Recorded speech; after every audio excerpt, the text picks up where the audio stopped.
Anna has some difficult decisions to make today surrounding the weather and whether or not to go out and play with her friends. In the United Kingdom, we have all sorts of weather, no matter what season of year it is. Deciding if it's safe to play presents Anna with lots of considerations to make. Just because the weather is unpredictable and constantly changing doesn't mean that you still can't play outside. It just requires some preparation and sensible judgment to keep everyone safe. Hannah has come up with some ideas with regards to preparing for the different weather conditions we might all face outdoors. In this day and age, we are very fortunate to be able to predict quite accurately what the weather conditions will look like in our communities. This allows us time to prepare in advance.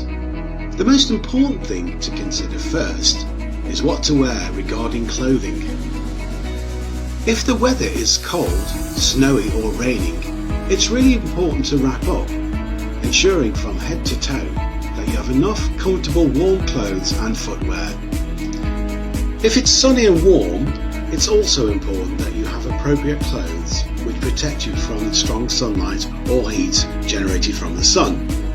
Lighter, loose-fitting clothes are the best, and a must is a cap or a hat. If you're planning to play outside for any length of time, it's good to have some items on hand to make the experience both enjoyable for longer and also comfortable. And of course, before we start any activity, we must think about our safety first. A ground covering is a great marker for your play space, but it also protects you from the cold and the wet.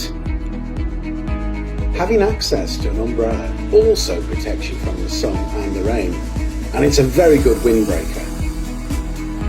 Making sure that there are some fluids available, either on a hot day or a cold day, helps both to rehydrate folk, but also provide some comfort.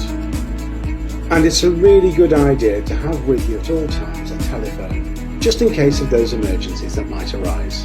It's a good idea to think about all the issues we have touched on today with regards to the weather, and whether or not it's safe to play outside. We have learned that there requires some serious thought and preparation needed first and foremost before we play outside. We have also come up with a list of do's and don'ts, which we need to consider and share with the other children so we are all in agreement. Like Hannah, she has made a list of all the things she needs to think about and do in a book. So why don't you think about your own do's and don'ts and write them down on a list? This will mean you will be ready for all weathers. So have lots of fun and please stay safe.